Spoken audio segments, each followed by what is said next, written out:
Praise the lord. ప్రభునందు ప్రియులారా, బాగున్నారా? దేవుని యొక్క మహాకృప చేత మరొకసారి మీ ముందుకు రావడానికి ప్రభు కృప ఇచ్చారు.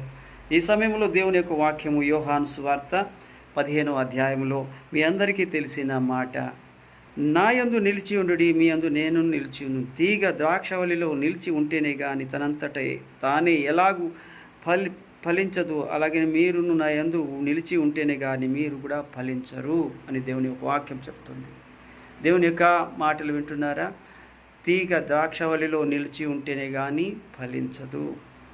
అలాగనే ఈ యొక్క సమయంలో దేవుడు నీతో మాతో మాట్లాడేది ఏంటంటే, నీవు దేవునిలో నిలిచి ఉండాలి, ఆయన ప్రేమలో నిలిచి ఉండాలి, ఆయన వాక్యంలో నిలిచి ఉండాలి, ఆయన పరిశుద్ధాత్మలో నిలిచి ఉండాలి, ఆయన పరిశుద్ధాత్మను కాపాడుకుంటూ ఉండాలి, ఆయన ఆరాధనలో నిలిచి ఉండాలి, ఆయన పరిశుద్ధతలో నిలిచి ఉండాలి. అలాగ నిలిచి ఉంటేనే కానీ, లేదా ఆ యొక్క ద్రాక్షవల్లిలో నుంచి తీగ బయటికి తీసేసినట్టుగా దేవుడు తీసేస్తాడంట.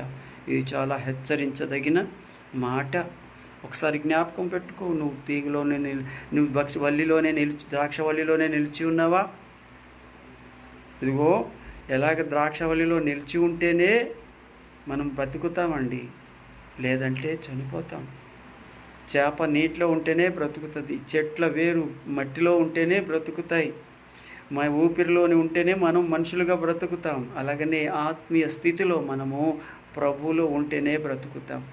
తీగ ద్రాక్షవల్లిలో ఉండాలి. నువ్వు ఈ రోజున ఎక్కడున్నావు, ఎలా ఉన్నావు, ఒకసారి నువ్వు పరిశీలించుకో. ఒకవేళ తీగలో ద్రాక్షవల్లిలో లేని తీగవైతే ఇప్పుడు నిన్ను సరిచేసుకో. నువ్వు బహుగా ఫలిస్తావు, నీ ఫలముల ద్వారా దేవుని మహిమపరుస్తావు. దేవుడు నిన్ను ఆశీర్వదించునుగాక. Praise the lord. వందనాలు.